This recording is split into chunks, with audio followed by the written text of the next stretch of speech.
नमो अरिहन्ताणं नमो सिद्धाणं नमो आयर्याणं नमो वज्रायाणं नमो लोये सवसाहुनं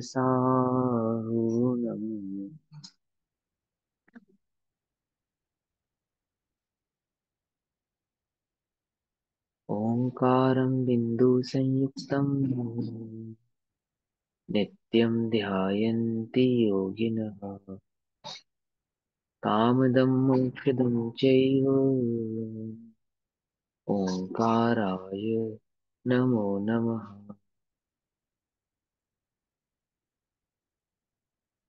नमः समे साराय सानुभूत्या चिकांसते चित्सभावाय भावाय सर्वभावान्तरचिते।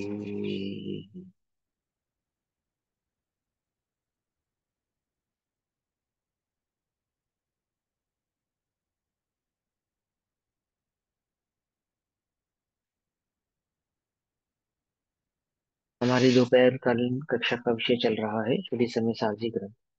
श्री समय सारजी का स्वाध्याय हम सभी आचार्य अमृत चंद्र देव द्वारा रचित आत्मख्याति टीका के माध्यम से कर रहे हैं। आत्मख्याति टीका में सर्वश्रुति ज्ञान अधिकार गाथा नंबर 314, 315, 314, 315, पेज नंबर 461, 461। भाव चल रहा है कि जब तक आत्मा पर में एकत्व भाव को त्यागता नहीं है तब तक वह क्या है, करता है, अर्थात मिथ्या दृष्टि है, असंयत है। उत्पाद भय प्रकृति निमित्त जब ही तक नहीं परितजी अज्ञानी मिथ्यात्वी असंयत तभी तक वह जीव रही। यह आत्मा जब ही कर्म का फल अनंता परितजी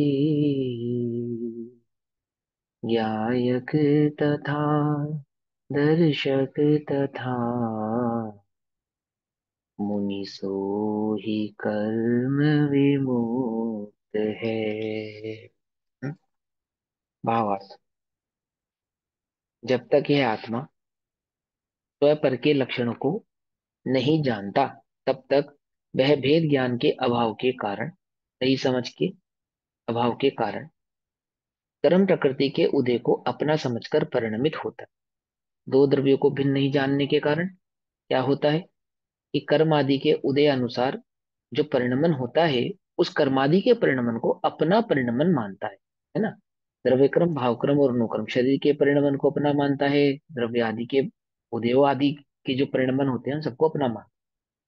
इस प्रकार मिथ्या दृष्टि अज्ञानी असंयमी होकर कर्ता होकर कर्म का बंध करता है।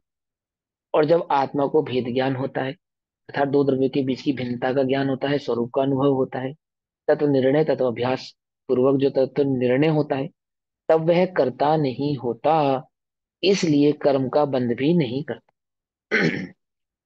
ज्ञाता दृष्टा रूप से परिणमित होता है। इस प्रकार भोक्तत्व भी आत्मा का स्वभाव नहीं है। इस अर्थ का आगामी गाथा का सूचक श्लोक कहते हैं। अभी तो किसके संदर्भ में होता है? कर्ता के संदर्भ में होता है। अब भोक्ता के संदर्भ में बताएंगे। भोक्तत्वं न स्वभावोऽस्य स्वतः कृतत्ववच्चित्तः अज्ञानादेव भोक्तायं तद्भावादवेदकः। कलश नंबर 196, 196 नंबर का कलश।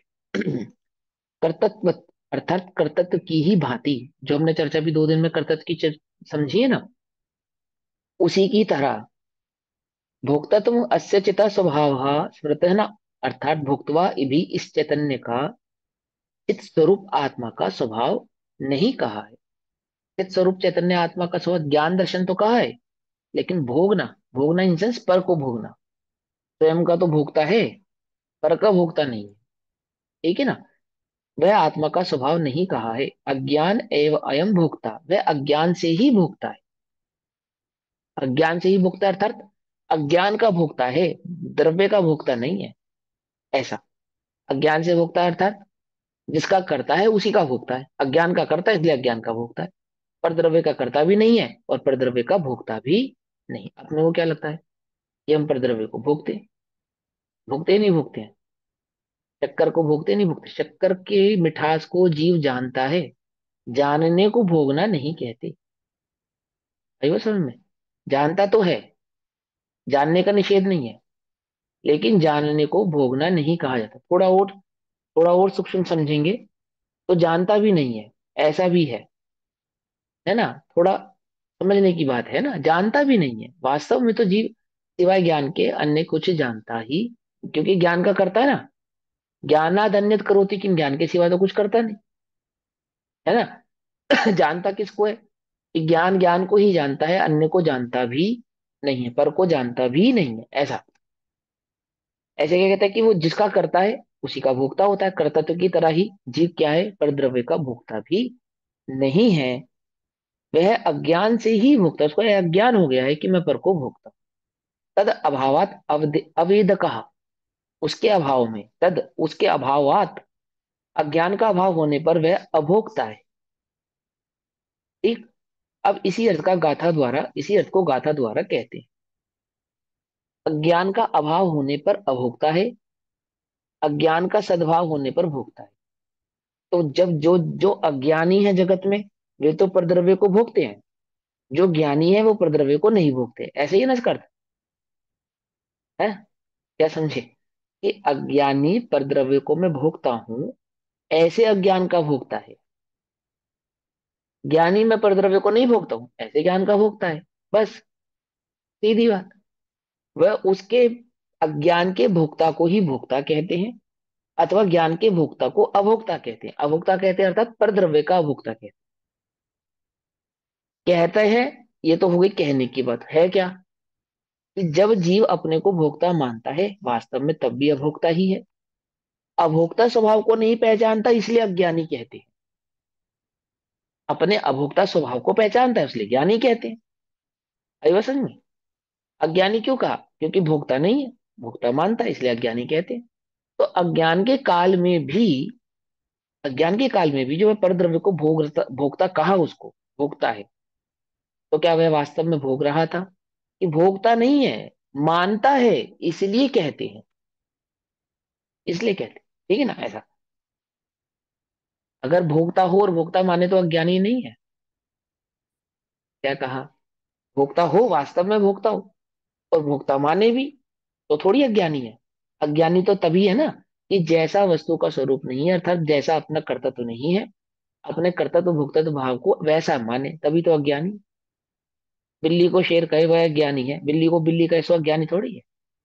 ऐसे ही गायक जानने वाले को जानने वाला जाने, अपने ज्ञान का भोक्ता आदि माने, तो अज्ञानी नहीं है। परंतु पराधि द्रव्यों को वह भोक्ता मानता है इसलिए अज्ञानी है, और उस अज्ञान का वह भोक्ता है, इसीलिए उसे पर का भोक्ता कहते। अज्ञान से ही भोगता है, अज्ञान से ही भोगता है। अज्ञान द्वारा पर को भोगा जा सकता है। अज्ञान द्वारा तो पर को गलती से तो भोग सकते हैं ना, गलती से भोगा, हमने भोग परद्रव्य को गलती से भोग लिया। नहीं भोग ये सकते। तो मानता कर है, रहा, हाँ। मानता हाँ, है। अपने अज्ञान को भोगता है, इसलिए कहा अज्ञान से भोगता है। समझे ये बात, कि गलती से भोग लिया इसलिए उसको कहा नहीं, ऐसा नहीं, गलती से भी नहीं भोग सकता। गाथा नंबर 316। अननाणिकं फलम् पयनिसहावठिदो दुवेदेति नाणीपुणकं फलम् जानदी उदिदम न वेदेति। जानता है उदय, वेदता नहीं है। अज्ञानी स्थित प्रकृति स्वभाव, तो कर्म फल को वेदता। कहाँ पढ़ा था बताओ इसको। यही लाइन दोबारा अपने दोबारा पढ़ रहे हो आप, ये बात पता है? याद है? कर्म फल चेतना। है? याद आ गई? आ गई, याद नहीं आई? कर्म फल चेतना, वही भाव आचार्य देव आपको फिर समझा रहे, सर्व शुद्ध ज्ञान अधिकार, सर्व प्रकार से आपको फिर से विशुद्ध कर रहे हैं। चेक कर रहे हैं, रीचेकिंग कर रहे हैं आपकी। कॉपी रीचेक होती है ना, पहले एक बार चेक की जाती है, फिर दोबारा चेक की जाती है। दोबारा क्यों चेक की जाती है? कि कोई रह गई हो मिस्टेक तो उसका सुधार हो जाए। है ना, दोनों चेक करते हैं। स्टूडेंट अपना होमवर्क करके भी रिचेक करता है, एग्जाम करके भी रिचेक करता है, और टीचर चेक करता है तो फिर रिचेक करता है। करता है नहीं करता? ऐसे आचार्य देव रिचेक कर रहे हैं। रिचेक कर रहे हैं इन सेंस, अगर कहीं कहीं थोड़ी बहुत भी शुद्धि अशुद्धि रह गई है ना, उसको भी सर्व प्रकार से शुद्ध कर देंगे। फिर आपको रिकॉल करा रहे हैं क्या? जो कर्म के फल को भोगता है वो कर्म फल चेतना है। ठीक। और जो मात्र ज्ञान भाव को जानता है वह ज्ञान चेतना है। आत्मा स्वभाव से तो ज्ञान चेतना ही है। कर्म चेतना, कर्म फल चेतना तो अज्ञानी की है। समझिए बात, वो कर्तृत्व वाला वाला जो आत्मा था वो कर्म चेतना कि मैं करता हूं, ये कर्म के फल को भोगता है, ये भोक्तत्व कर्म फल चेतना। है ना, पिछली गाथाओं में पढ़ा ना हमने, फिर से रिपीट कर रहे, ध्यान से समझेंगे। अज्ञानी स्थित प्रकृति स्वभाव सु कर्म फल को वेदता, अरुज्ञानी तो जाने उदयगत, कर्म फल नहीं भोगता। हम्म? बोलो भैया। जो भी कह रहे हैं, जो स्वाध्यायी स्वाध्याय समझना, हम भैया बहुत दुखी है, बहुत परेशान हो। आचार्य कह रहे हैं, तुम कर्म फल को भोग रहे हो। क्या? कर्म फल चेतना क्यों बनते हो? कर्म फल चेतना क्यों बनते हो? कर्म के फल को भोग रहे हो। ज्ञानी तो कर्म के फल को जानता तो है, भोगता नहीं है। हम दुखी हुए जा रहे हैं, हमारे साथ ऐसा हो रहा है, हमारे साथ ऐसा हो रहा है, हमारे साथ ऐसा हो रहा है, अमुक हमारे साथ ऐसा कर रहा है, हम ऐसा नहीं करना चाहते फिर भी हमारे साथ ऐसा हो रहा है। हम क्या करें? हम क्या भेद विज्ञान करें भैया? हम क्या भेद विज्ञान करें? अरे भेद जानो सो भेद विज्ञान। क्या कर्म के फल का भोक्ता बने और फिर भेद विज्ञान करे? भोगने से भेद विज्ञान कर। ज्ञानी कर्म के फल को जानता तो है परंतु भोगता नहीं है। अब जानता तो है कहना भी उपचार है। जानता तो है ये कहना भी उपचार है। वास्तव में तो वे कर्म के जिसको भोगना नहीं उसको जान के क्या लाभ है? थोड़ा उल्टा उदाहरण देते हैं, उल्टा विपरीत उदाहरण। क्यों भैया? मांस मांस का स्वाद चाहते हो कैसा होता है? जानना? नहीं जानना चाहते? मांस, उसका स्वाद जानना चाहते हो कैसा होता है? नहीं जानना चाहते? क्यों नहीं जानना चाहते? जानते, जानना ही नहीं चाहते। जैसे हम भोगना नहीं चाहते उसके बारे में जानना भी नहीं चाहते। जानते ही नहीं है। हम उसे, जिसको हम भोगते नहीं है उसे हम जानते भी नहीं है। बात समझ में नहीं आई? ज्ञानी कर्म के फल को भोगता तो है ही नहीं, है ना, जानता है। वो तो एक अपेक्षा से जानता भी नहीं है, ज्ञान को जानता है बस, सिवाय ज्ञान के अन्य को जानता ही नहीं है। तो तू जो कर्म के फल की तेरी दृष्टि है उसी को भोगना कहते हैं। भोगना माने क्या? कर्म फल की दृष्टि को ही कर्म फल का भोगना कहा जाता है। ज्ञान की दृष्टि को कर्म फल का मात्र जानना तो कहते हैं, भोगना नहीं कहते।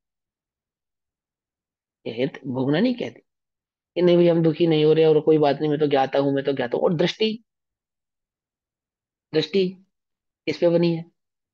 वो कर्म फल पे ही बनी हुई है। अंतर में अभी भी लग रहा है। पुण्य का उदय सुख में लगता है, पाप का उदय दुख में लगता है। बोलो लगता है नहीं लगता? अंतर में लगता है। पुण्य रसीला लगता है, पाप कसैला लगता है, कड़वा लगता है। लगता नहीं लगता है? क्या कहना चाहते हो भैया? कि पाप भी मीठा लगे? हम कह रहे भोगता ही क्यों है? हम ये नहीं कह रहे कि पाप भी मीठा लगे, हम कह रहे हैं ना पुण्य मीठा लगे ना पाप कड़वा लगे। भोगता ही क्यों है बोल? जिस प्रकार सज्जन पुरुष जैनी लोग जमीन कंद मांसाहार के स्वाद को जानते भी नहीं है, भोगते भी नहीं है। ऐसे ही ज्ञानी पर द्रव्य को, कर्म के उदय के फल को भोगता नहीं है, जानता भी नहीं है, जानता भी नहीं है। अब मात्र जानता है, कहने का तात्पर्य बस कि उसके ज्ञान का विषय बने तो बने, तो भी उसे भोगता नहीं। क्योंकि उसकी दृष्टि अपने अज्ञान, पर ही लगी रहती है, इसलिए वो हाँ भूलता ही स्वभाव नहीं। पे होनी चाहिए बिल्कुल। और क्या, स्वभाव पे होनी चाहिए। अज्ञानी स्थित प्रकृति स्वभाव, तो कर्म फल को वेदता। कैसे वेदता है बोलो, कैसे वेदता है? सुख दुख का अनुभव करके। हाँ, अब वो जो दृष्टि है ना, कर्म फल की दृष्टि है, उसको कहते हैं वेदता। उसमें और अपनापन करता है। ज्ञानी को जो, हाँ, और ज्ञानी को जो कर्म फल की दृष्टि नहीं है, ज्ञान की दृष्टि है, उसको कहते हैं कर्म फल को जानता। समझे नहीं समझे? वो वहां उसको वेदना क्या कहा? यदि दृष्टि कर्म फल की ओर है, उसी को तो वेदना कहते हैं। और किसको वेदना कहते हैं? कोई कर्म फल का अनुभव थोड़ी करता है, अनुभव तो अपने ज्ञान का ही करता है, सुख दुख का करता ही नहीं है। अज्ञान से ऐसा मानता है कि मैं सुख दुख का अनुभव करता हूं। अज्ञान से, मोह से, है ना। फैक्ट्री में आग लग गई, जाना, दुखी हो गया एकदम कि बाबूजी आपकी फैक्ट्री से 10 फैक्ट्री आगे लगी है। एकदम से क्या हुआ? अब दुख का क्या हुआ? ये तो एकदम से ठीक हो गया। तो बोलो उसका पाप का उदय था या नहीं था? फैक्ट्री में आग लगी, ये जो उसको खबर मिली, तो पाप के उदय से मिली ना, तभी दुखी रहा होगा वो। सोचो, उसकी फैक्ट्री में ज्ञान, तो लगी नहीं थी, ज्ञान से। है ना। अज्ञान से दुखी था, पाप के उदय से थोड़ी दुखी था। उदय तो उसका तब भी एक पुण्य का ही माना जाएगा ना, फैक्ट्री में तो नहीं लगी, उसकी फैक्ट्री में तो नहीं लगी। लेकिन अज्ञान था उसको कि मेरी फैक्ट्री, ऐसा अज्ञान के कारण लगी। ज्ञानी को पता है मेरी है ही नहीं। रामचंद्र जी को पता है ये राजपाट मेरा है ही नहीं, अर्थात छोड़ के जाना है। चलो भाई, अपना था ही कब। एक बात समझ में नहीं कि अच्छा भैया रामचंद्र जी क्यों अकेले, पांडवों ने युद्ध नहीं किया तो ज्ञानी नहीं थे? और भरत ने बाहुबली से युद्ध नहीं किया, क्या वो ज्ञानी नहीं थे? वो भी छोड़ देते। छोड़ने की बात पे तो रामचंद्र जी याद आ जाते हैं। और ग्रहण करने वाले ज्ञानी भी तो थे जिन्होंने छोड़ा नहीं। क्या होता है, तुम्हें छोड़ा या नहीं छोड़ा, तुम्हें मालूम है उन्होंने छोड़ा या नहीं छोड़ा? छोड़ा ना, छोड़ा, बिल्कुल छोड़ा, है ना। और जिस काल में वे छोड़ते हुए नहीं दिखाई दे रहे हैं, उस काल में भी वे जानते हैं, भोगते नहीं है, वास्तव में भोगते नहीं। अज्ञानी स्थित प्रकृति स्वभाव सु, कर्म फल को वेदता, अज्ञानी तो जाने उदयगत, कर्म फल नहीं भोगता।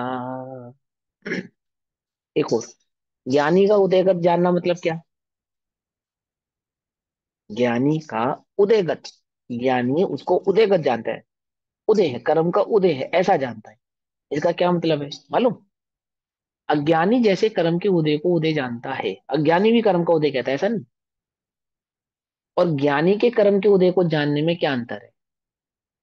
अज्ञानी कहता है मेरे कर्म का उदय। क्या कहा? अज्ञानी क्या कहता है? ये मेरे कर्म का उदय है। लेकिन ज्ञानी के कर्म का उदय कहने का तात्पर्य क्या है? उद्गल का परिणमन। ये अंतर है क्या? ज्ञानी जो जो कर्म के उदय को जानता है ना, कर्म का उदय, उसको कहा, उपचार से कहा। वास्तव में ज्ञान की दृष्टि तो उसको पुद्गल का परिणमन जानती है। पुद्गल का परिणमन उसको कहते हैं उदय को उदय जानता है। अज्ञानी भी उदय को उदय जानता है, परंतु क्या कहता है? मेरे कर्म का उदय है। ज्ञानी उसे मेरे कर्म का उदय है ऐसा नहीं जानते। ज्ञानी तो उसे मात्र पुद्गल का परिणमन, पर में होने वाला परिणमन जानते हैं। ज्ञानी के द्वारा जाना गया कर्म का उदय माने क्या? पुद्गल का परिणमन। अज्ञानी के द्वारा कर्म का उदय जाना गया मतलब क्या? मेरे कर्म का उदय। क्या ये कुछ भेद अंतर? तो ज्ञान हो गया दोनों में। हाँ है, दोनों में बहुत अंतर है। अज्ञानी भी कह रहा है भैया जी कर्म का उदय, कोई नहीं, ये कर्म, ये कर्म का उदय। और अंदर में क्या महसूस कर रहा है? मेरे कर्म का उदय है, इसलिए मैं भोग रहा हूँ। मेरे कर्म का उदय है, इसलिए मुझे भोगना पड़ रहा है। ऐसा मानता नहीं मानता बोलो? कैसा है तुम्हारा भेद विज्ञान? ऐसा तो नहीं है कहीं तुम्हारा भेद विज्ञान? ऐसा तो नहीं भैया मेरे कर्म का उदय है, अब अपना जैसा कर्म का उदय होगा वैसा तो भोगना ही पड़ेगा। बोलो, कर्म के उदय के कारण जीव को भोगना पड़ता है ना, है ना? जीव ये तो भोग मलेच्छ सकता ही भाषा है। नहीं है। हाँ, भोगता ही नहीं है। अब वो तो मलेच्छ भाषा में ऐसे ही कहा जाता है कि कर्म के उदय के कारण भोगता है, ऐसे ही कहा जाता है। क्यों? क्योंकि वह वास्तव में अपने अज्ञान को भोग रहा है, इसलिए उसे कहा जाता है कि वह कर्म के उदय में कर्म के उदय को भोग रहा है। वह जो कर्म का उदय जानकर भी भोग रहा है, अगर सही से समझा जाए तो अपने अज्ञान को ही भोग रहा है। ज्ञानी से पूछो कि भैया तुम्हारे कर्म का उदय है या नहीं है? तो निराज उपसर्ग को क्या कहते हैं? अपने कर्म का उदय। कि हमारे कर्म का उदय है भैया, इसलिए हम पे उपसर्ग हो गया, ऐसे जानते होंगे। पूर्व में हमने कोई दुष्कृत कार्य किया होगा, इस कारण हमें इस प्रकार के कर्म के उदय को भोगना पड़ रहा है, ऐसे कहते होंगे मुनिराज, ऐसे जानते होंगे। नहीं कि मलेच्छ नहीं। को मलेच्छ भाषा में कहते हो, परंतु ऐसा वे स्वयं तो जानते नहीं है। क्या जानते हैं?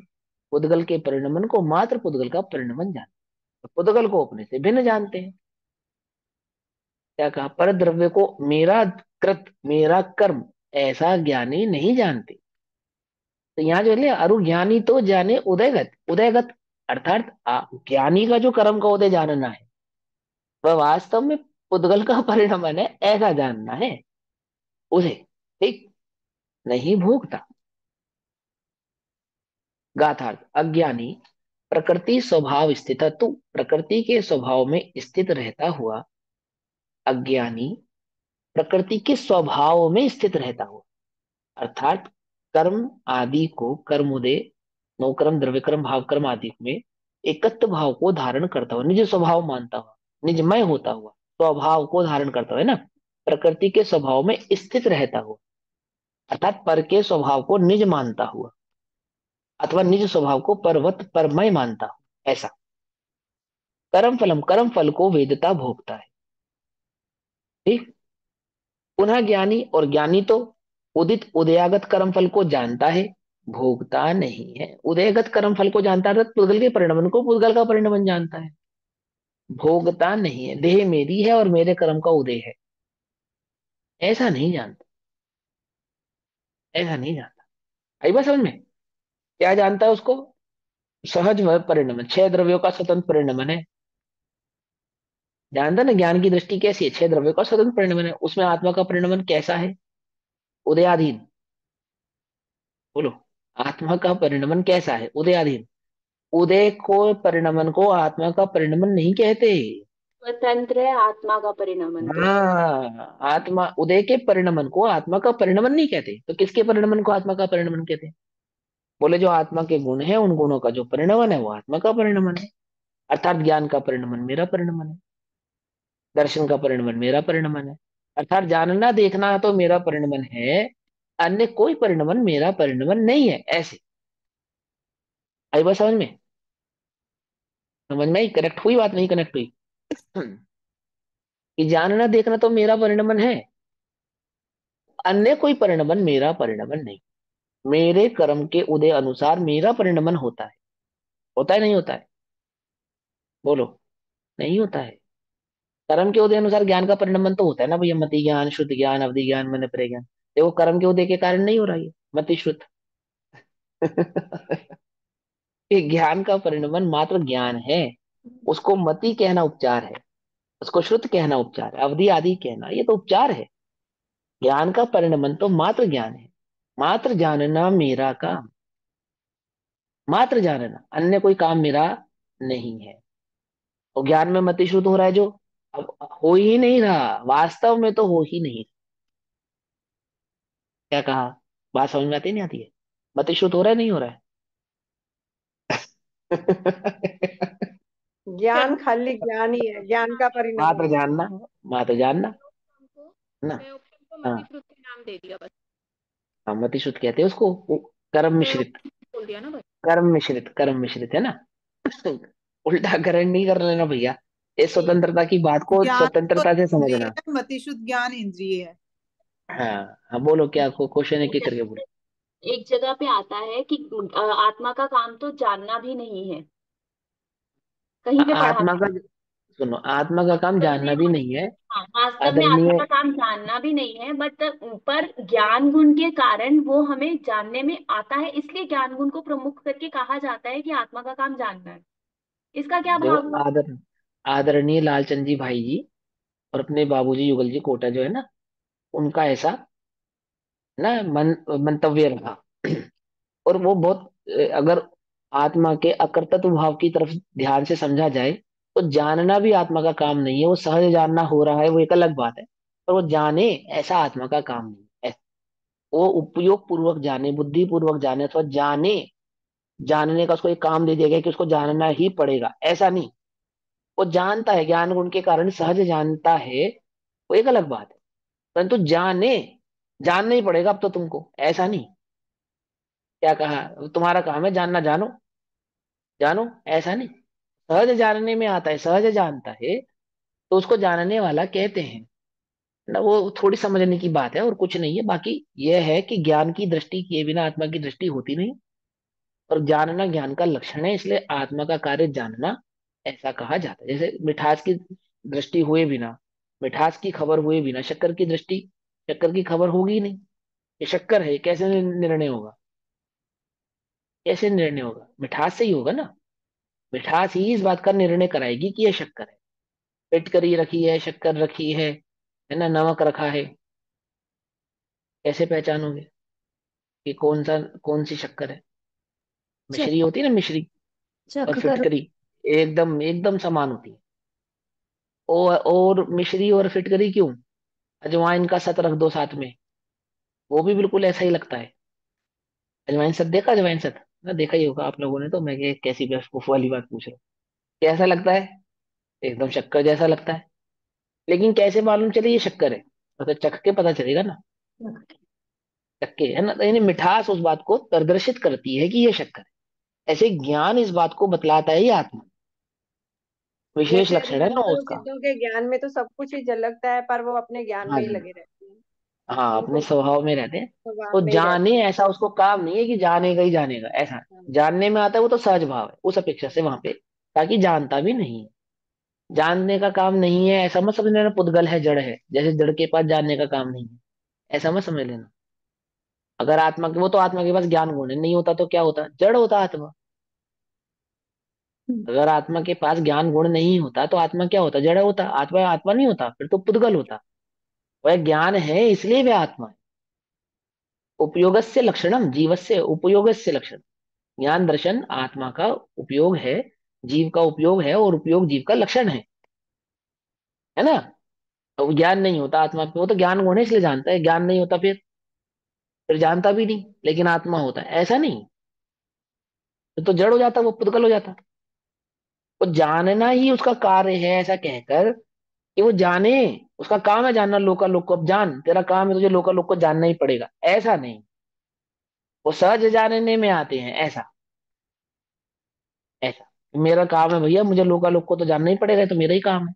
ऐसा कर्तृत्व का बोझ ज्ञान में नहीं है, ऐसे। ठीक। उस बात में, उस भाव को इसी प्रकार से समझा, ध्यान से समझना है ना। और ज्ञानी तो उदितम कर्म फलम, उदयगत कर्म फल को जानता है। उदयगत कर्म फल को जानता है, अर्थात ये कर्म मेरा, मेरे कर्मों का फल है, ऐसा नहीं। मात्र पुत्र का परिणमन है, ऐसा ऐसा जानता है। ना वेद्यते, भोगता नहीं है। जिसे अपना माने उसे भोगे कैसे नहीं? जिस कर्म को अपना मानेगा, जिस कर्म के फल को अपना मानेगा, उसको भोगे बिना तो रहेगा ही नहीं। जिसमें ममत भाव होता है, उसमें भोक्तृत्व भाव भी होता ही होता है। ज्ञान में अपनापन करने पर ज्ञान सहज ही भोगने में आता है। क्या अपनापन नहीं है? इसलिए तो ज्ञान में भोगनापन नहीं आ रहा। ज्ञान का किसका भोगनापन आ रहा है? पर का भोगनापन आता है। पर का भोक्ता तो जागृत होता है, क्योंकि पर में अपनापन है। कर्म मेरे हैं, कर्म का फल मेरा है, और मैं उसे जानता हूं, ऐसे नहीं। जिसको जिसको ममत्व भाव से जानेगा, उसको भोगता तो उसका भोगनापना होगा ही होगा, नियम से होगा। नियम से होगा। बोलो, आंख मेरी है तो मैं देखता हूँ, आंख मेरी है पर मैं देखता नहीं हूं, ऐसा थोड़ी होता है। कान मेरा तो है पर मैं सुनता नहीं हूं, ऐसा नहीं। समझ में बात? ऐसे कर्म मेरे हैं, कर्म फल मेरा है, और मैं उन्हें कर्म के फलों को जानता हूं, ऐसा नहीं। कर्म भी मेरे नहीं, कर्म का फल भी मेरा नहीं, ऐसा। तो क्या कहते हैं, कर्म के उदय को जानते हैं, अर्थात पुद्गल के परिणमन को जानते हैं, निज से पर भिन्न जानते हैं, और भिन्न परिणमन को अपने से भिन्न परिणमन जानते हैं, बस इतनी सी बात है ना। अज्ञानी शुद्ध आत्मा के ज्ञान के अभाव के कारण स्वयं पर के एकत्व ज्ञान से, है ना, अध्यवसायन है ना उसको। तो अज्ञानी शुद्ध आत्मा के ज्ञान के अभाव के कारण और स्वयं पर के एकत्व से, स्वयं पर के एकत्व दर्शन से, दर्शन अर्थात श्रद्धान से, और स्वयं पर की एकत्व परिणति से, असंयम से, प्रकृति के स्वभाव में स्थित होने से प्रकृति के स्वभाव को भी अहम रूप से अनुभव करता हुआ, अर्थात द्रव्य कर्म भाव कर्म नो कर्म में निज भाव को धारण करने के कारण यह मैं हूं ऐसा अनुभव करता हुआ, देह मैं हूं, देह आदि में होने वाला परिणमन मेरा है, ऐसा अनुभव करता हुआ, अर्थात प्रकृति के स्वभाव को भी यह मैं हूं इस प्रकार अनुभव करता हूं, है ना। यहाँ पे प्रकृति का मतलब क्या है गरिमा दीदी? गरिमा दीदी, प्रकृति का मतलब कर्म। बताओ क्या है? स्वभाव। कर्म। कर्म। कर्म। कर्म। कर्म। कर्म। अभी ये बीच, हाँ ये ना वो अपने स्कूल में भी ऐसे बच्चे होते हैं, पूछो किसी से उत्तर देंगे कोई। नहीं, मैंने गलत भी दे दिया तभी आंसर। हाँ तो कोई बात नहीं है, और बाकी सब उचक उचक के हम बताएं, अरे हम तुमसे भी पूछेंगे, चिंता नहीं करो। ठीक है ना। प्रकृति माने कर्म, द्रव्य कर्म भाव कर्म नो कर्म, तीनों कर्मों को यहाँ पे प्रकृति कह के संबोधित किया जा रहा है, ऐसा समझो। ठीक। प्रकृति माने नेचर नहीं, स्वभाव नहीं, कर्म प्रकृति, उसको यहाँ कर्म कह रहे, ठीक। तो सुनो, अज्ञानी शुद्ध आत्मा के ज्ञान के स्वभाव के कारण स्व पर के एकत्व से, स्व पर के एकत्व दर्शन से, स्व पर के एकत्व से अर्थात अज्ञान है ना, तो स्व पर का एक पना जानने के कारण पहला, फिर ऐसा ही श्रद्धान है उसको, स्व पर के एकत्व दर्शन से अर्थात मैं और पर एक है ऐसा श्रद्धान, और उस श्रद्धान के कारण जो होने वाला व्यंजन पर्यायों का परिणमन है, मिला जुला परिणमन है, उस परिणमन को भी मेरा परिणमन है ऐसा जानता है। असंयम, असंयम क्या है? मैं देह हूं, यह संयम है। देह में होने वाले शुद्ध परिणमन को संयम नहीं कहते, उल्टा नहीं पकड़ना, विपरीत भाव ग्रहण नहीं करना। देह में होने वाले शुभ परिणमन, शुद्ध परिणमन को संयम उपचार से कहते। ज्ञानी यदि देह के परिणमन को, देह से होने वाले शुद्ध परिणमन को आत्मा का शुद्ध परिणमन माने, तो ज्ञानी नहीं अज्ञानी है, अज्ञानी है। क्यों? क्योंकि वह स्वयं और पर के एकत्व परिणमन को मेरा परिणमन है ऐसा मान रहा है। स्वयं माने आत्मा, देह माने शरीर के एकत्व परिणमन को, एक पने से होने वाले परिणमन को यह मेरा परिणमन है ऐसा मानता है। इसलिए स्पष्ट लिखा आचार्य देव ने, इसलिए गुरुदेव ने इस बात को बहुत बहुत अच्छे से समझाया कि देह का परिणमन तेरा परिणमन नहीं है, देह में होने वाला व्रत तप त्याग उपवास चारित्र यह तेरा धर्म नहीं है। ये पुद्गल का देह परिणमन से है। भिन्न, हाँ देह से तू भिन्न जाने ये तेरा धर्म है। तू देह से भिन्न जान अपने को, ये तेरा धर्म है, अपने धर्म को पहचान। पर के धर्म को अपना धर्म मत बोल, पर के धर्म को अपना धर्म मत जान, समझे? अपने धर्म को पहचान। ऐसा सा आचार्य देव साफ लिख रहे हैं, क्या लिख रहे हैं कि स्वयं पर की एकत्व परिणति से, प्रकृति के स्वभाव में स्थित होने से प्रकृति के स्वभाव को भी, अर्थात कर्म के स्वभाव को भी अहम रूप से, मेरा है मैं हूं, अहम रूप से अनुभव करता हुआ, एकत्व रूप से अनुभव करता हुआ, क्या अनुभव कर रहा? भी मैं देह हूं, देह में होने वाला परिणमन मेरा है ना, ये भी तो अनुभव कर रहा है। बोलो भैया, देह में जब कोई रोग होगा तो किसको होगा वो रोग? कि मुझे होगा। देह में पुण्य का उदय आएगा तो किसका आएगा? कि मुझे आएगा। देह में पाप का उदय आएगा तो मुझे आएगा। देह पाप करेगी तो मैं करूंगा, और देह पुण्य करेगी तो मैं करूंगा। अब देह पाप पुण्य करती है नहीं करती है? जिस प्रकार देह पाप पुण्य नहीं करती, इस प्रकार देह में रोग का उदय भी नहीं आता। बताइए बात, हम्म। मालूम? पता ही नहीं होगी कि नहीं भैया देह पाप पुण्य तो नहीं करती, पाप पुण्य तो आत्मा करता है, लेकिन रोग आदि का उदय देह में तो आता ही है, वो तो आत्मा में नहीं आता। वो भी पुद्गल में ही है, पुद्गल का परिणमन है। हाँ, अब ये सब थोड़ा सा ध्यान समझो। उद्गल में होने वाला ऐसा परिणमन जो मुझे अच्छा नहीं लगे उसे रोग कहते हैं, बस। बस उसको रोग कहते हैं, अन्य किसी बात को रोग नहीं कहते। आंख देख नहीं रही, आंख में देखने की शक्ति घट गई, तो मैं अंधा हो गया। अब जब जिसने ये जाना कि मैं आंख नहीं हूं, बोलो, उसको ऐसा महसूस होगा कि मैं अंधा हो गया। बड़े पंडित साहब का एक बहुत सुंदर प्रवचन है, उसमें बहुत बहुत बढ़िया, बहुत मार्मिक बात है कि कुछ श्रावक मुनि के पास पहुंचे कि महाराज साहेब, आपकी दृष्टि कमजोर हो गई है, आंख आंख है ना, तो हम आपको एक चश्मा लगा देते, मतलब बनवा देते। और आप नहीं, ये तो हम बनवा कर दे रहे हैं, और आंख आंख से आप पढ़ेंगे, धर्म करेंगे, आदि आदि करेंगे, स्वाध्याय करेंगे, तो चश्मे में क्या अपराध है, चश्मा बनवा देते। और गुरुदेव महाराज साहब कहते हैं, मुनि कहते हैं, कान में सुनने की शक्ति कमजोर हो गई है, फिर क्या करेंगे? कान की मशीन लगवा देंगे। पाँव में चलने की शक्ति कमजोर हो गई है, तो क्या करें? व्हील चेयर लगवा देंगे। क्यों? है? ओहो, तुम चश्मा लगवा कर, आंख आंख जिसे देखती है वह हमें देखना नहीं, और जिसे हमें देखना है वह आंख से दिखता नहीं। वो मेरा ज्ञान है। क्या? जिसे हमें देखना है वह आंख से दिखता नहीं, और आंख जिसे देखती है उसे हमें देखना नहीं। आप समझ में नहीं? क्या ज्ञानी की क्या जबरदस्त दृष्टि होती है, सोचो ध्यान से, क्या गजब चिंतन होता है उनका। हमें ऐसे आंख में होने वाले रोग को देह में रोग नहीं है, देह मेरी है, इस मान्यता को रोग कहते हैं। ये मान्यता रोगी है। यही ये मान्यता के इस रोग के कारण ही देह में होने वाला अमुक अमुक परिणमन तुम्हें रोगी है ऐसा नजर आता है। ये स्वस्थता है ऐसा नजर, अनुकूलता तुम्हें स्वस्थता नजर आती है, प्रतिकूलता तुम्हें रोग नजर आता है। वास्तव में देह में प्रतिकूलता अथवा अनुकूलता होती नहीं है, होती नहीं। क्या होता है? मात्र परिणमन होता है। नाम है ना उसका, पुद्गल। क्या मतलब होता है पुद्गल का? मिलना और कौन बिछड़ना। बताएगा? पुद मतलब जुड़ना और गल मतलब दूर होना, बिछड़ना। गल पुद जाना, माने गल बनना, गलना गलना। पुद माने बनना, और गल माने मिटना। हाँ।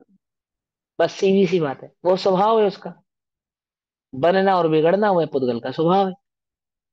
बनता है बिगड़ता है, बनता है बिगड़ता है। और बनने बिगड़ने वाले स्वभाव को नहीं जानने पर बनने को मैं बना ऐसा मानता है,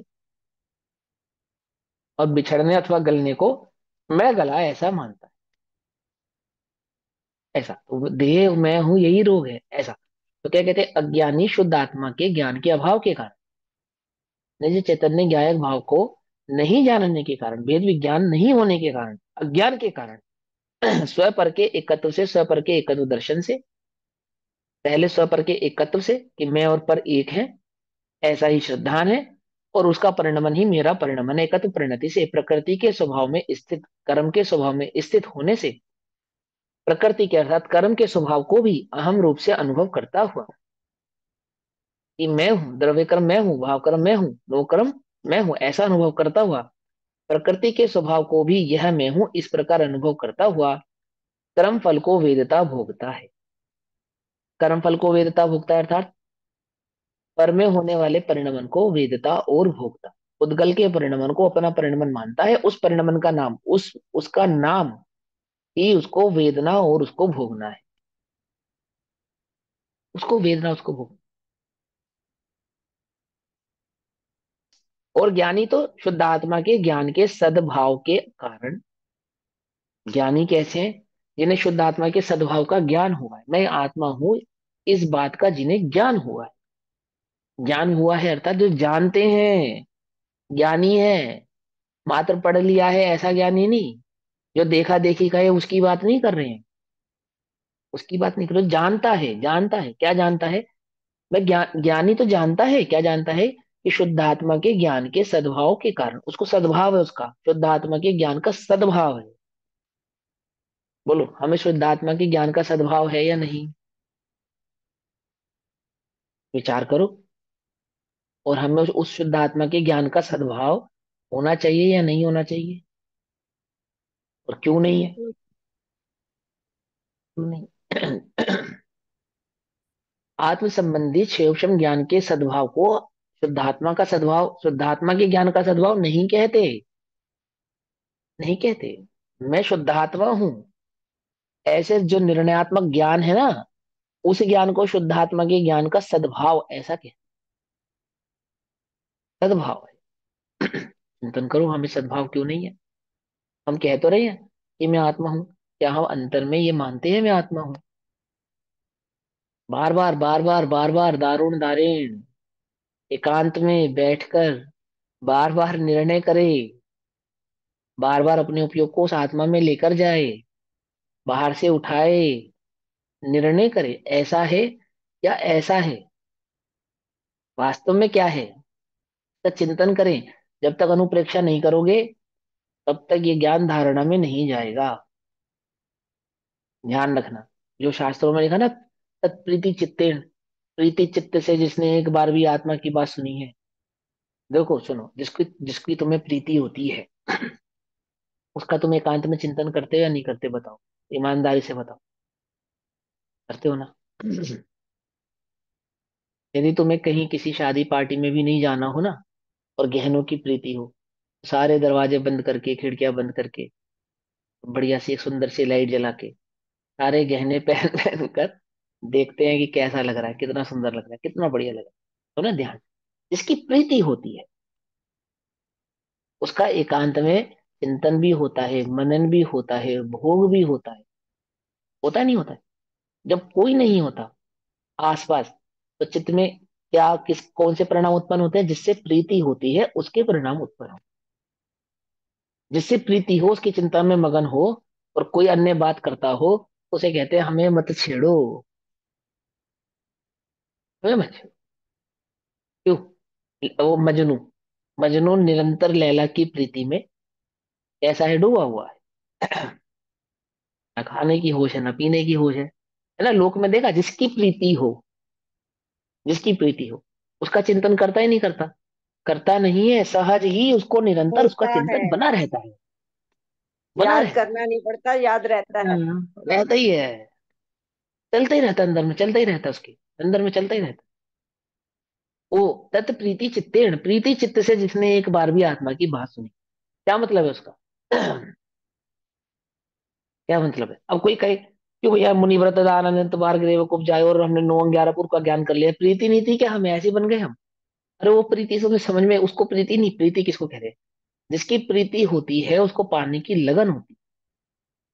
अगर तो वही घंटा में तो बहुत अच्छा लगा, हमें बहुत बढ़िया लगा भैया, हमने गुरुजी का प्रवचन सुना था, इतना बढ़िया, इतना आनंद आ गया। अब बस अब वो 50 काम है। एकांत में किसकी प्रीति से, चित्त किसकी ओर झुका हुआ है उसको पहचान, उसको प्रीति कहते हैं। हमारे चित्त में जो झुकाव है ना, झुकाव, उसको प्रीति कहते हैं। योगक्षम ज्ञान को प्रीति नहीं कहते। ये इस छल को मत ग्रहण करना, हमें ऐसा छल हो गया है, हम क्षेपशम ज्ञान को प्रीति समझने लगे हैं। अपने भीतर के झुकाव को नहीं पहचानते कि कहाँ झुका है हमारा चित्त। तो चित्त जिस ओर झुका होता है उसको प्रीति कहते हैं। इसलिए मैं बार बार ये बात कहता हूँ कि एकांत में शांत होकर बैठकर बार बार बार बार बार बार का चिंतन करो। जब तक प्रीति उत्पन्न नहीं होती, प्रीति जगाओ, रुचि जगाओ, रुचि जगाओ। पर द्रव्यंते भिन्न आप में रुचि सम्यक तो भला है। हर ज्ञानी कह रहे हैं इस बात को। इसका विचार विवेक पूर्वक शांत होकर कीजिए। पंडित टोडरमल जी कह रहा हो मुझे तो इन बातों की खबर ही नहीं थी। आचार्य कुंदेव कह रहे हैं 6 महीने तक सारी चीजों को छोड़ दे, छोड़ दे, अनवरत, अनरत बने, बिना किसी गैप के। बस तू तो इस बात में जम जा, रम जा, पच जा 6 महीने के लिए, और सारे विकल्प तोड़ दे, सब विकल्प छोड़ दे। तुझे अवश्य ही उस आत्मा की अनुभूति प्रकट होगी। अवश्य ही। क्यों? वो वास्तव में वो जो उपदेश दिया ना आपको 6 महीने का, वो प्रीति जगाने के लिए दिया है। वो रुचि जगाने के लिए दिया। वो रुचि जागेगी ना, वो रुचि का, वो रुचि आत्म अनुभव को आपो आप खींच कर लाएगी। कहाँ जाएगा? यह आत्मा का अनुभव कहाँ जाएगा? मैं आत्मा हूं, मेरा मुझसे मैं मुझसे कितनी दूर? कहाँ जाएगा? बोले एक बार तो रुचि तो कर। हम्म। तू रुचता सकल ज्ञायक देव रीझे। तो ना, तू एक बार रुचि तो कर, एक बार रुचि कर, तो सम्यक दर्शन अवश्य ही प्रकट होता है। करना नहीं पड़ता। अभी हमें दिखावटी सम्यक दर्शन प्रकट करने की आदत है। आदत क्या? हमें अंदर में मिथ्या दृष्टि तो ऐसे ही है कि दिखावटी सम्यक दर्शन चाहता है, वास्तविक सम्यक दर्शन नहीं चाहता। कहाँ खोजते हो? बोलो किसी ये आमुख सम्यक दृष्टि है या नहीं है, कैसे पहचानते हो? कैसे पहचानोगे? तुम नहीं, तुम्हें आत्मा की जब तक रुचि नहीं होगी तुम नहीं पहचान पाओगे। समझ लो ये बात। नहीं पहचान। जिसको जिसको शराब की रुचि होती है, होती ही नहीं होती, वो अनजान गांव शहर में भी चला जाए ना, या अनजान जगह पे भी, तो कैसे ना कैसे करके शराब ढूंढ ही लेता है। और मात्र शराब नहीं ढूंढता, शराबी भी ढूंढ लेता है। क्या? रुचि होती है जैसे, अनजान जगह भी है तो उसको अनजान जगह भी ढूंढ लेगा। शराब भी ढूंढ लेगा, शराबी भी ढूंढ लेगा। ये रुचि का कमाल है। ऐसे सतपुरुष के जो समागम है ना, वो रुचि से आप वो आप प्राप्त हो जाता है। तुम एक बार रुचि जगाओ, तुम्हें ज्ञानी भी मिलेंगे। अवश्य मिलेंगे, अवश्य ही मिलेंगे। पक्की बात है, एकदम गारंटी। दृष्टि होगी उस आत्मा की, तुम्हें स्वयं भी वह दर्शन सम्यक दर्शन प्रकट होगा। और जिन्होंने प्रकट किया है उनका भी समागम तुम्हें प्राप्त होगा, अवश्य ही होने वाला है। कहीं नहीं जाने वाला। तुम्हारे आसपास ही बिखरे हुए मोती सहज तुम्हारे ज्ञान का विषय बन जाएंगे। तो पारखी, जो पारखी होते हैं ना, जो जोहरी होते हैं पुराने मंझे हुए, उनको बहुत ज्यादा उपयोग नहीं लगाना पड़ता इस रतन को पहचानने में। दूर से ही रतन को देखकर, दूर से ही, पहले तो दूर से ही पहचान लेते रतन। पहचान लेते, नहीं पहचान लेते असली है या नकली है, दूर से ही पहचान लेते। फिर और विशेष खबर करने के लिए उपकरण आदि से जो जांच करते हैं सो करते हैं, लेकिन पहली दृष्टि में दूर से पहचान लेता ना रतन है। पहचान लेते, नहीं पहचान लेते। ऐसे ही जिन्हें आत्मा की रुचि है ना, रुचि, रुचि रुचि मात्र रुचि नहीं है। रुचि अपने आप में ही सम्यक दर्शन है, ये समझ लो आप। ठीक है ना? और वह कैसे जागृत होती है? पर भैया, जिनकी, पर हाँ हाँ द्रव्यंते भिन्न आप में रुचि हाँ सम्यक्त भला है ना? हाँ हाँ, अभी बोली हमने, हाँ, अभी बोली नहीं लाइन, हम्म। पेडालॉजी में ना, हाँ। ठीक है, आई बात समझ में? ये, इसको इसको देखो, अब वो एक बार भी, हम तो भैया प्रीति चित्त से सुनते हैं, इसको प्रीति नहीं कहते, मैं फिर बता रहा हूँ। जो आप सुन रहे हो ना, इसको तो, अगर कर्म का उदय और कुछ नहीं है, तुमने ऐसा निदान बांधा था, उसका उदय आया है, तो तुम्हें ये मिला है। उल्टा नहीं पकड़ना, विपरीत भाव ग्रहण नहीं करना, सच्ची बात बता रहा हूँ ये।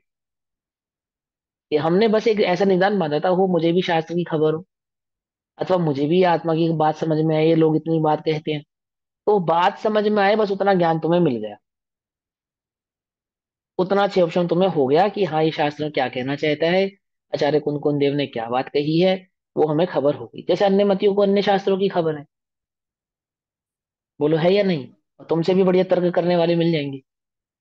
तुम्हारा तो क्या तर्क है, उनके समक्ष कुछ भी नहीं है। मिल जाएंगे, पकड़ करने वाले मिल जाएंगे जबरदस्त।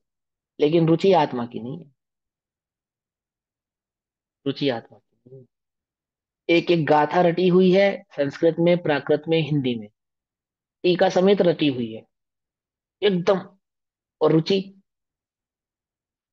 रुचि किसकी है? रुचि भोग की है, पैसा की है। बढ़िया सुंदर गला, बढ़िया सुंदर गाकर गाथाओं का पाठ करते हैं, संस्कृत में, हिंदी में, प्राकृत में सब सुनाते हैं, सिर्फ इसलिए कि जजमान हमें अधिक पैसा दे दे, हमें अधिक ज्ञानी जानकर। और वह जजमान, आमुक जजमान, आमुक व्यक्ति, आमुक साधर्मी बुरा है। क्यों बुरा है? क्योंकि उसने लिफाफा कम का दिया, इसलिए वो बुरा है। पहचानो, पहचानो। तुम्हें क्या लगता है तुम्हें आत्मा की रुचि है? विचार तो करो कि क्या वास्तव में हमें आत्मा की रुचि है, या बस एक साइकोलॉजिकल गेम चल रहा है। जैसे मोटिवेशनल स्पीकर होते हैं ना, आपको मोटिवेट करते हैं, आपके माइंड के साथ खेलते हैं, ऐसे स्वयं आप अपने माइंड, अपने दिमाग के साथ खेल रहे हो और कुछ नहीं है। इल्यूजन नहीं है आपको। मिथ्या तो रूप बदलता है, और ऐसा रूप बदलता है कि तुम्हें नौवे ग्रेवियर तक ले जाए। कौन ले जाता है नौवे ग्रेवियर तक? सम्यक। मिथ्यात्व में इतनी ताकत है कि वो तुम्हें नौवे ग्रेवियर तक ले जाए। मिथ्यात्व, अकेले मिथ्यात्व में ही इतनी ताकत है, विपरीत में ग्रहण करना, समझना ध्यान से। अकेले मिथ्यात्व में इतनी ताकत है, 9 अंग 11 पुर का तुम्हें पाठी बना दे। ये तो इतनी ताकत तो मिथ्यात्व के पास है। इतनी ताकत तो इस मिथ्यात्व के पास है। कहाँ फंसता है जी पता? वो रुचि नहीं पहचान पाता अपनी, तो फंसता। वो भ्रमित हो जाता है, उसको लगता है हाँ मैं तो, मुझे तो रुचि है। सही सही पहचानो, सही सही क्या कहते हैं। कर्म फल को वेदता है, भोगता है। और ज्ञानी तो शुद्धात्मा के ज्ञान के सद्भाव के कारण, शुद्धात्मा के ज्ञान के सद्भाव के कारण, आई समझ में? सद्भाव, आत्मा का ज्ञान का सद्भाव होना। हमें आत्मा की ज्ञान का सद्भाव है या नहीं है, निर्णय करो अंतर में, है ना? सद्भाव के कारण। फिर क्या होता है? स्व पर के विभाग ज्ञान से, अर्थात स्व और पर में जो भिन्नता का ज्ञान हुआ है, भेद विज्ञान से, विभाग यानी भेद विज्ञान से। स्व पर के विभाग दर्शन से, अर्थात श्रद्धान से। और स्व पर की विभाग परिणति से, अर्थात जो स्वभाव में स्थिरता प्रकट हुई है, उसको कहते हैं स्व पर की विभाग परिणति। जो स्व चैतन्य स्वभाव में स्थिरता है ना, उस स्तर का नाम है स्व पर की विभाग परिणति। परिणति से प्रकृति के स्वभाव से निवृत्त। निवृत्त कैसा? दूरवर्ती होने से। दूरवर्ती, अत्यंत दूर होने से। बोलो भैया। मुनिराजों की दृष्टि में देह, ज्ञानियों की दृष्टि में देह कितनी दूर है? एक क्षेत्र अवगाही है भैया। अरे दूरवर्ती। दूरवर्ती समझते हो? अत्यंत भिन्न जानने से, अत्यंत अत्यंत भिन्न जानने से, दूरवर्ती होने से, है। शुद्ध आत्मा के स्वभाव को, एक को ही, अर्थात उस एकत्व भाव को ही, अपने निज ज्ञायक स्वभाव भाव को ही अहम रूप से अनुभव करता हुआ, उदित कर्म फल को, पुद्गल में होने वाले परिणमन को, आत्मा को आत्मभाव से अनुभव करता हुआ, और पुद्गल में होने वाले परिणमन को, अर्थात उदित कर्म फल को, ऐसा। ठीक। उसके ज्ञेय मात्र के कारण जानता ही है।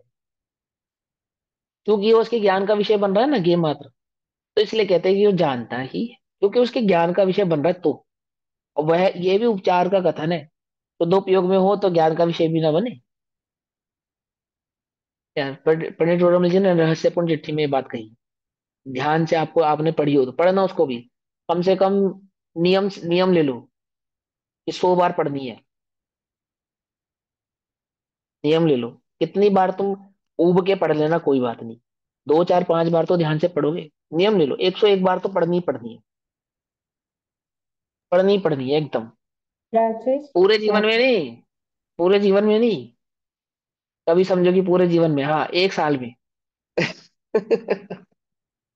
1 साल में 100 बार पढ़नी है। क्या रहस्यपूर्ण चिट्ठी, क्या लिखा उसमें देखो, सुनो कितनी प्यारी बात है। वैसे तो आत्मानुभूति की बहुत अच्छी सूक्ष्म बात उसके अंदर आई है। उसमें एक बात क्या कही कि जब वो मुनिराज शुद्धोपयोग में होते हैं, जब ज्ञानी जीव शुद्धोपयोग में होता है, तब बाहर में ढोल रगाड़े भी बजते हो, तो यह उसके ज्ञान का विषय नहीं बनता। समझे?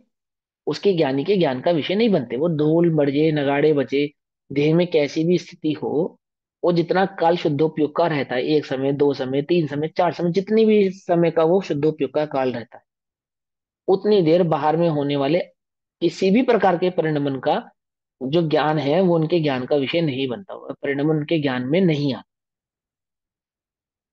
नहीं आता। ठीक है। अब यहाँ पे भी ज्ञान मात्र कह रहे हैं ना, ज्ञेय मात्र, वो जितना जानने में भी आता है तो उसको पर ही जानते, भिन्न ही जानते हैं, अपना नहीं जानते, ऐसा। शुद्धोपयोग से बाहर है शुद्ध परिणति में तब ज्ञानी जीव जो पुद्गल आदि के परिणमन को, क्या है ना, कर्म फल के कर्म फल जानते हैं, कि कर्म का फल है, ऐसा जानते हैं। जिसको अपने से भिन्न जाना, पहली बात। उसको कोई फल वल नहीं जानते, वो तो उसको उदय मात्र जानते हैं, परिणमन मात्र जानते हैं। उस पुद्गल के परिणमन को यहाँ कर्म का फल ऐसा कहते हैं। ठीक है ना, उपचार है। पुद्गल में होने वाले परिणमन को कर्म और कर्म का फल कहना उपचार है। उपचार है, वास्तव में उपचार है। किसका फल है वो, किसको मिलेगा वो फल? किसका फल है, किसको मिलेगा?